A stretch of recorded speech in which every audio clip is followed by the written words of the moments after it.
तो स्वागत है आप लोगों का हमारे इस चैनल पर। आज से हम लोग क्लास 10th का जो है एक सीरीज शुरू करने वाले हैं, जिसमें सबसे पहले आपको सोशल साइंस का पढ़ाया जाएगा, फिर धीरे धीरे धीरे 11 12 का आपको पढ़ाया जाएगा। देखिए, क्लास 10 क्लास 11 और क्लास 12 ये सब कोई बड़ी बात नहीं है। अगर आप पढ़े या चाहे ना पढ़े तो भी आप पास कर जाइएगा। लेकिन बड़ी बात क्या है कि आगे चल के आपका उन्नति कैसे हो, आगे चल के आपको सरकारी नौकरी कैसे मिले। अभी से आप लोग अगर तैयारी करते हैं, अभी से आप लोग उस तरह से पढ़ते हैं, तो आगे चल के जो है आपका जीवन और ज्यादा उन्नति करेगा। तो इसके लिए आपको करना क्या है कि आज ही जो है आपको अच्छे से पढ़ना होगा और आज ही चीजों को गहन तरीके से जानना होगा, तो आगे चल के आप कर सकते हैं। तो चलिए आज हम शुरू करेंगे क्लास 10 का पहला चैप्टर इकोनॉमिक्स का, चैप्टर 1, जिनका नाम है विकास। अब इस विकास के माने आप लोग क्या समझते हैं? आप लोग पंचायत सीरीज देखे होंगे। पंचायत सीरीज में जो पंचायत बाबू होते हैं, उनका जो सचिव है उनका नाम है विकास। तो क्या ये विकास वो विकास है? नहीं, ये विकास होता है आर्थिक समृद्धि, ये विकास होता है आपका प्रति व्यक्ति आय, ये विकास होता है आप किस तरह से जीवन में उन्नति कर रहे हैं, ये विकास होता है आपका सुरक्षा सरकार द्वारा किस तरह से दिया जा रहा है। ये विकास उस सूचकांक को दर्शाता है।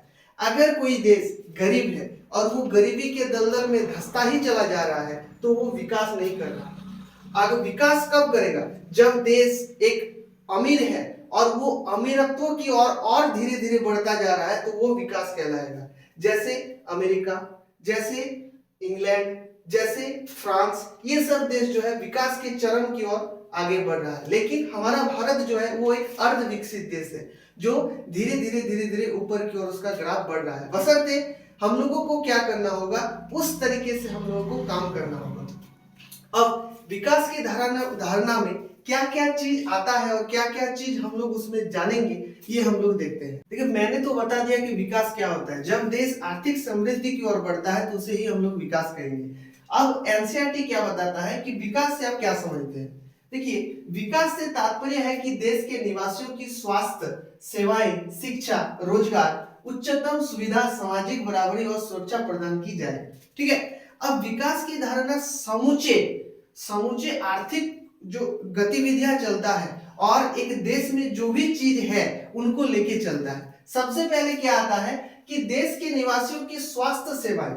अब स्वास्थ्य सेवाएं, अगर किसी भी देश का स्वास्थ्य सेवाएं अच्छा नहीं होगा तो उस देश का विकास नहीं होता है। आप कितना भी पैसा कमा लीजिए, आपके पॉकेट में कितना भी पैसा हो, जब आप अस्वस्थ हो जाए और कहीं दौड़ के हॉस्पिटल जाए, हॉस्पिटल में आपको नर्स ना मिले, हॉस्पिटल में आपको डॉक्टर ना मिले, हॉस्पिटल में आपको उस तरह का सुख सुविधा ना प्राप्त हो, तो वो विकास नहीं कहलाएगा। दूसरा क्या है? शिक्षा और रोजगार। शिक्षा के साथ साथ रोजगार प्रदान करना भी सरकार का कर्तव्य होता है। अगर कोई भी सरकार शिक्षा भी नहीं दे पा रहा और साथ साथ रोजगार भी प्राप्त नहीं करवा पा रहा है, तो वो सरकार होना बेकार है। ठीक है। अब शिक्षा में रोजगार कैसे आएगा? शिक्षा में रोजगार तब आएगा जब हम शिक्षा में कौशल शिक्षा को बढ़ावा देंगे। जैसे आज के शिक्षा प्रणाली में हम लोग क्या पढ़ते हैं कि इसके बाबर के बारे में जानो, अकबर के बारे में जानो और फलाना ढिमकाना चीज जानो। इनके बारे में जानना तो जरूरी है, जान के हम लोग अपना क्या करते हैं, ज्ञान को बढ़ाते हैं। लेकिन क्या हमें ये रोजगार सृजन कर सकता है? तो रोजगार सृजन करने के लिए हमको शिक्षा में कौशल विकास को लाना जरूरी है। कौशल विकास में कंप्यूटर शिक्षा हो गया, कौशल विकास में लोहे का काम हो गया, कौशल विकास में ऐसे ऐसे चीज हो गया जो आगे चल के हमको रोजगार प्राप्त करा सकते। लेकिन हम लोग उसकी ओर अभी ध्यान नहीं दे रहे हैं। सरकार को ये करना चाहिए कि सृजनात्मक शिक्षा को बढ़ावा देना चाहिए और साथ में रोजगार को भी बढ़ावा देना चाहिए। दूसरा आता है उच्चतम सुविधा। देखिए, कोई भी व्यक्ति जब टैक्स देता है, चाहे आप रोड में जा रहे हैं तो टोल टैक्स लग रहा है, चाहे आप कहीं भी कोई फूड परचेस कर रहे हैं तो उसमें जीएसटी लग रहा है, तो वो टैक्स क्यों देता है? टैक्स इसलिए देता है ताकि उसको उच्चतम से उच्चतम सुविधा प्राप्त हो। आज विराट कोहली दौड़ के इंग्लैंड भाग रहा है, आज कोई भी एक्ट्रेस जो है वो यहाँ से पैसा कमा रहा है, बाहर जाके रह रहा है। क्यों? यहाँ पर तो वो टैक्स दे रहा है, लेकिन उस तरह का सरकार इनको सुविधा नहीं दे पा रहा, जिस वजह से क्या हो रहा है, वो बाहर की ओर पलायन कर रहे हैं, क्योंकि बाहर में टैक्स भी कम लगता है और उनको उच्चतम सुविधा दे रहा है। तो कोई भी नागरिक या कोई भी व्यक्ति हमेशा सुविधा को सोचता है।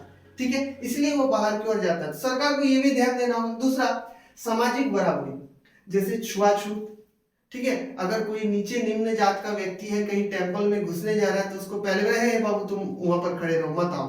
तो ऐसा अगर करेगा तो वो सामाजिक कभी बराबरी नहीं होगा।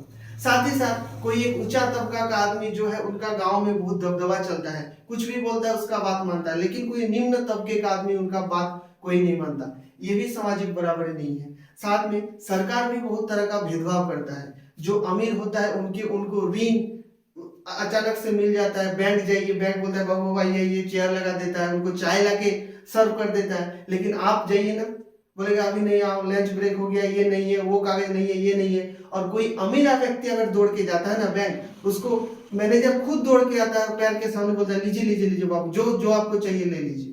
तो ये भी सामाजिक बराबरी नहीं है। तो सामाजिक बराबरी के लिए सरकार को एक ठोस कदम उठाना होगा और सबको इक्वली रूप से डिस्ट्रीब्यूट करना होगा, तब जाके हम विकास के लक्ष्य को प्राप्त कर सकते हैं।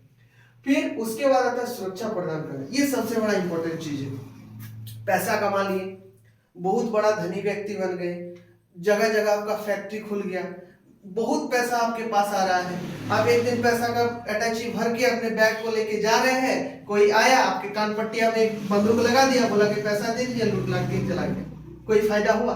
कुछ फायदा नहीं। तो इसलिए सुरक्षा प्रदान करना भी सरकार का प्रमुख लक्ष्य है। जब हम सरकार को टैक्स देते हैं, सरकार क्या है, हमारा देश क्या है, एक नॉन प्रॉफिटेबल फैक्ट्री है। देश क्या होता है, एक नॉन प्रॉफिटेबल फैक्ट्री, यानी वो प्रॉफिट नहीं लेता, हम लोगों से वो पैसा लेता है, उसी पैसे को वो बाजार में देता है, बाजार से फिर ब्याज आता है, उस ब्याज से हम लोगों का काम चलता है। तो इस तरह से सरकार जो है काम करता है। अब इसके बाद हम लोग विकास को समझ गए। अगर ये सब चीज अगर लाता है तो हम लोग विकास आराम से पा सकते हैं।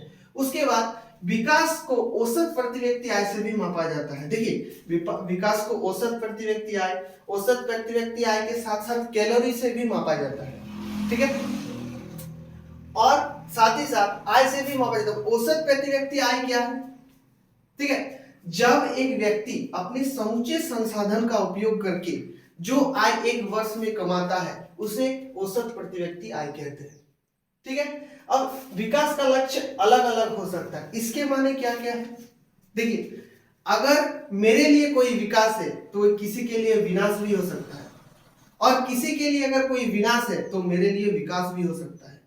जैसे नर्मदा बचाओ योजना, ठीक है, नर्मदा नदी में कुछ बांध बना रहा था, जिस बांध बनने से क्या, बांध तो एक विकास का प्रतीक है, लेकिन उसका भी विरोध हुआ। क्यों हुआ? क्योंकि उसमें क्या हुआ, जो बांध जो बना रहा था तो बांध के इस साइड में जो है पूरा जगह जलमग्न हो जाता, और जलमग्न होने से वजह से क्या होता, उस जगह का आर्थिक स्थिति पूरा गड़बड़ा जाता, और साथ में कृषि कार्य भी नहीं हो पाता, जिस वजह से सरकार को क्या करना पड़ा, उस चीज को स्थगित करना पड़ा। कहीं पर मान लीजिए बहुत बड़ा बड़ा फ्लैट बनने जा रहा है तो उस जगह को समतल किया गया। अब वो मान लीजिए कृषि जमीन है तो वो कृषि भी गया, कहीं पर रोड गुजर रहा है तो ये विकास का लक्ष्य है, तो किसी के लिए विकास, किसी के लिए विनाश भी हो सकता है, ठीक है। तो सरकार को दोनों को बैलेंस करके ही चलना होगा, ठीक है। विकास का लक्ष्य हम लोग समझ गए। अब आते हैं दूसरे क्वेश्चन में, मानव विकास का उद्देश्य क्या है, ठीक है। मानव जो है विकास का, देखिए हम लोग सभी प्राणी है, एक बाघ है, बंदर है, हिरण है, मनुष्य है, सब कोई प्राणी है, लेकिन क्या बंदर आके दौड़ के सरकार के पास बोलता है कि हमको विकास चाहिए, शेर आके बोलता है कि हमको हिरण लाके दीजिए डेली, तब ना हम लोगों का विकास होगा? नहीं, क्योंकि मनुष्य एक सामाजिक प्राणी है, और मनुष्य सामाजिक प्राणी होने के साथ साथ वो विकास को खोजता है, ठीक है। अब देखिए, मानव विकास का उद्देश्य जीवन में ऐसी परिस्थितियां उत्पन्न करें जो अपनी प्रतिभा के अनुसार आर्थिक एवं सृजनात्मक जीवन जी सके। देखिए बहुत बड़ी बात है, समझने वाली बात है। क्या समझे हम लोग? देखिए, मानव विकास का उद्देश्य जीवन में ऐसी परिस्थितियां उत्पन्न करें जो अपनी प्रतिभा के अनुसार आर्थिक एवं सृजनात्मक जीवन जी सके, ठीक है। अगर मान लीजिए कोई व्यक्ति पढ़ लिया, लिख लिया, एक बहुत बड़ा व्यक्ति बन गया, कैसे बना? क्योंकि उसके अंदर कौशल है, उसके अंदर उस चीज का प्रतिभा था, और प्रतिभा को सरकार ने जाना, और प्रतिभा का पारितोषिक के रूप में उसको क्या मिला? सरकारी नौकरी मिल गया, जिस वजह से वो क्या हुआ? विकास के लक्ष्य की ओर प्राप्त कर लिया। तो यहाँ पर कह रहा है कि ऐसे परिस्थितियां उत्पन्न करें। ऐसी परिस्थितियां कब उत्पन्न होगा?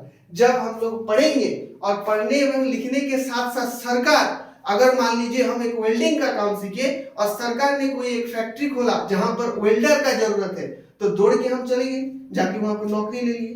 हमने एक फार्मेसी का कोर्स किया और सरकार ने कहीं पर एक बहुत बड़ा हॉस्पिटल खोल दिया, तो हॉस्पिटल में फार्मेसी रहना जरूरी है, तो वहां पर मैं फार्मेसी का नौकरी मिल गया। हमने कुछ मान लीजिए टीचर का मैंने पढ़ाई किया, सरकार ने एक बहुत बड़ा बहाली निकाला टीचर का, अब मैंने अप्लाई किया, एग्जाम दिया, मेरा हो गया। तो इस तरह से सरकार क्या करता है? परिस्थितियां उत्पन्न करता है। और परिस्थितियां को कैच कौन करते हैं? हम जैसे लोग। अगर हम लोग पढ़ेंगे लिखेंगे तो परिस्थितियां हमारे सामने आएंगी और उस परिस्थितियों को हम लोग कैच करेंगे। परिस्थितियां कब आएंगी? जब सरकार विकास के लक्ष्य की ओर आगे बढ़ेगा। ठीक है, उसके बाद देखिए प्रतिभा कब होता है हम लोगों का? जब हम पढ़ लिखते हैं, बार बार बोलते हैं कि पढ़ेंगे लिखेंगे तो ही हम लोग आर्थिक समृद्धि और सृजनात्मक जीवन की ओर आगे बढ़ सकते हैं। उसके बाद देखिए ये इस क्वेश्चन क्या है? धारणीय विकास का क्या लक्ष्य है? ठीक है, धारणीय विकास क्या होता है? जैसे मान लीजिए कभी आप खदान के अंदर जाएंगे, तो खदान के अंदर जो कोयला काटते हैं ना, कोयला काटते जाते हैं और बीच में एक पिलर जैसा ऐसे छोड़ के रख देते हैं, फिर काटते हैं, फिर पिलर जैसा छोड़ के रख देते हैं। क्यों? क्योंकि उनको पता है कि अगर हम इसको सपोर्ट नहीं देंगे तो आगे तो हम काटते जाएंगे लेकिन पीछे वाला मेरा हिस्सा गिरते जाएगा, जिससे हम लोगों को मर के दबने का खतरा रहता है। तो वो पहले ही सोच लेता है कि एक हम लोग पिलर जैसा एक छोड़ के रख दे ताकि ऊपर का जो छत होता है उस छत में सपोर्ट रहे, नीचे ना गिरे। तो धारणीय विकास का लक्ष्य भी यही है। धारणीय विकास क्या होता है? हम लोग विकास करें लेकिन पर्यावरण को भी सुरक्षित रखें। पर्यावरण को जब हम सुरक्षित रख के धारणीय विकास को करते हैं ना, तो वही मेरा विकास होता है। अब मान लीजिए मुझे एक बहुत बड़ा पहाड़ दिखा, पहाड़ में बड़े बड़े पत्थर, अब मेरा जीव इतना बड़ा हो गया, एकदम लाल टक टक टक टक टपक रहा है कि इस पहाड़ से पत्थर निकालेंगे, पत्थर को बेचेंगे और एकदम ह्यूज ऑफ मनी कमाएंगे, बहुत ज्यादा पैसा कमाएंगे। क्या होगा? पूरा 10 दिन के अंदर वो पहाड़ साफ हो जाएगा। तो जिससे किसका नुकसान हुआ? पर्यावरण का नुकसान हुआ। तो ये धारणीय विकास का लक्ष्य हम लोगों का नहीं है। धारणीय विकास का लक्ष्य तब प्राप्त होगा जब हम लोग विकास करेंगे लेकिन पर्यावरण को साथ में लेके। समझ में आ गया? नेक्स्ट देखिए उपभोग का क्या अर्थ है? उपभोग क्या होता है? ठीक है, मान लीजिए मेरे पास एक चेयर है, मैंने एक चेयर खरीदा, अब चेयर में जाके मैं बैठ गया, तो मैंने चेयर का पूरा संतुष्टि, आहा हा कितना सुंदर लग रहा है एकदम बैठ के, तो मैंने चेयर का पूरा संतुष्टि मैंने ले लिया, तो वो होता है मेरे लिए उपभोग। मैंने बाजार गया, बाजार जाके कुछ सब्जी खरीद के लाया, सब्जी को पका कर जब मैं मुंह पर निवाला लिया, आहा हा एकदम लग रहा है जैसे एकदम हम स्वर्ग में आ गए हैं, तो ये होता है उपभोग। जब किसी चीज को हम पैसा देके खरीदते हैं तो उससे हम लोग उससे मिलने वाला सुख को भी देखते हैं। ठीक है, अगर मान लीजिए मुझे 100 रुपया लगा और उस सुख जो है मुझे 1000 का मिल गया, तो मेरा मन एकदम प्रफुल्लित हो जाएगा। और अगर मान लीजिए मैंने 100 में कोई सामान खरीदा और जैसे ही मैंने खाया, कैसा लग रहा है, तो वो जो है पूरा जो डाउन हो गया ग्राफ। तो ये होता है उपभोग का अर्थ। उपभोग मीन्स किसी चीज को जब हम खरीदते हैं उस चीज का उपयोग हम लोग करते हैं और इस कदर उपयोग करते हैं कि वो खत्म हो जाता है, तो उसे ही हम लोग क्या कहेंगे? उपभोग। नेक्स्ट, विश्व बैंक के अनुसार कौन सा देश विकसित है? ये इंपॉर्टेंट चीज है। विश्व बैंक के अनुसार कौन सा देश विकसित है? प्रति व्यक्ति आय जिसका $10,066 से अधिक है। प्रति व्यक्ति आय क्या है? $10,066 से अधिक है, उसे हम लोग कौन मानता है? विश्व बैंक उसे विकसित मानता है। चलिए और कुछ चीजों को हम लोग जानते हैं। विकास के लक्ष्य में और क्या क्या चीज आती है? देखिए, किसी अर्थव्यवस्था में होने वाला मात्रात्मक परिवर्तन आर्थिक समृद्धि कहलाता है। ठीक है, जब भी कोई अर्थव्यवस्था में मात्रात्मक परिवर्तन होता है, मतलब अर्थव्यवस्था में अचानक कोई चीज का आ जाना या फिर अर्थव्यवस्था में अचानक एक बूम पकड़ लेना यानी तेजी आ जाना, वो क्या कहलाता है? आर्थिक समृद्धि को दर्शाता है, यानी इकोनॉमिकली डेवलपमेंट को दर्शाता है। दूसरा है क्रय शक्ति समता के आधार पर चीन एवं यूएसए के बाद भारत आता है। ये इंपॉर्टेंट चीज है, देख लीजिए। क्रय शक्ति समता के आधार पर, क्रय शक्ति मींस चीजों को खरीदने, परचेजिंग पावर, जिसे इंग्लिश में क्या कहते हैं? Purchasing power. तो किसी भी चीज को खरीदने का क्षमता सबसे पहले चीन का है, उसके बाद यूएसए का है और फिर आता है भारत का। अब पाकिस्तान तो नीचे है। उसके बाद मानव विकास रिपोर्ट 2021 और 22 मतलब 21 और 22 में स्विट्जरलैंड का प्रथम स्थान था। मानव विकास रिपोर्ट में 21-22 में स्विट्जरलैंड का जो था वो प्रथम स्थान था। ठीक है, स्विट्जरलैंड को ऐसे भी खुशहाल देश माना जाता है। ठीक है, इसलिए उनके विकास के रिपोर्ट के अनुसार क्या था, स्विट्जरलैंड सर्वप्रथम था, ये भी याद रखिए। तीसरे पंचवर्षीय योजना में आर्थिक विकास दर कम था एवं 11वीं पंचवर्षीय योजना में आर्थिक विकास दर अधिक था। ठीक है, किसी रोज हम पंचवर्षीय योजना के बारे में भी हम लोग जान लेंगे। तो आज जान लीजिए कि तीसरी पंचवर्षीय योजना में आर्थिक विकास दर क्या था, कम था, और 11वीं पंचवर्षीय योजना में आर्थिक विकास दर अधिक रहा। अभी पंचवर्षीय योजना को खत्म कर दिया गया है। नेक्स्ट है यूएनडीपी का विकास मापदंड। यूएनडीपी का फुल फॉर्म क्या है, यूनाइटेड नेशन डेवलपमेंट प्रोग्राम। ठीक है, यूएनडीपी का ये क्लास 10 के लिए इंपॉर्टेंट है, इस चीज को देख लीजिए। यूएनडीपी का विकास मापदंड यूनाइटेड नेशन डेवलपमेंट प्रोग्राम, इनका विकास का स्तर क्या था, शैक्षणिक स्तर और स्वास्थ्य स्तर। ठीक है, देखिए ये क्यों हुआ, यूएनडीपी ने ऐसा क्यों किया। विश्व बैंक ने सिर्फ विकास के दर को आर्थिक समृद्धि के आधार पर ही मापा था। ठीक है, अब हम लोग भी जानते हैं, आप लोग भी भली भांति जान सकते हैं कि आर्थिक समृद्धि के आधार पर विकास को मापना बहुत ही अलग चीज है, कठिन है। क्योंकि आर्थिक विकास के साथ साथ सामाजिक विकास भी देखना होगा, स्वास्थ्य विकास भी देखना होगा, शैक्षिक विकास भी देखना होगा, उसका खुशी भी देखना होगा।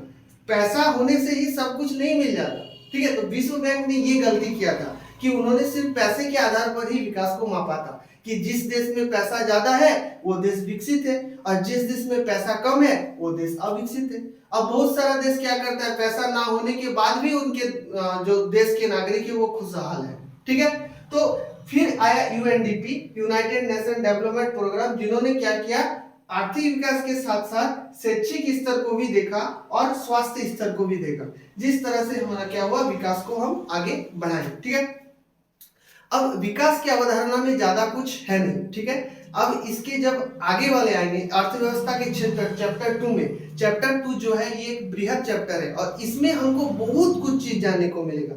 ठीक है, तो आज की वीडियो में हम लोग यहीं तक रखते हैं। आई होप आप लोगों को ये वीडियो इंफॉर्मेटिव लगा होगा। तो हम लोगों के साथ जुड़े रहिए और क्लास 10 का कोई चिंता नहीं है बाबू, आराम से आप पास कर जाइएगा। तो इसीलिए हम लोगों के साथ जुड़े रहिए, हमारे चैनल को और ज्यादा प्यार दीजिए ताकि हम और ज्यादा आगे की ओर बढ़ सके। तब तक के लिए धन्यवाद।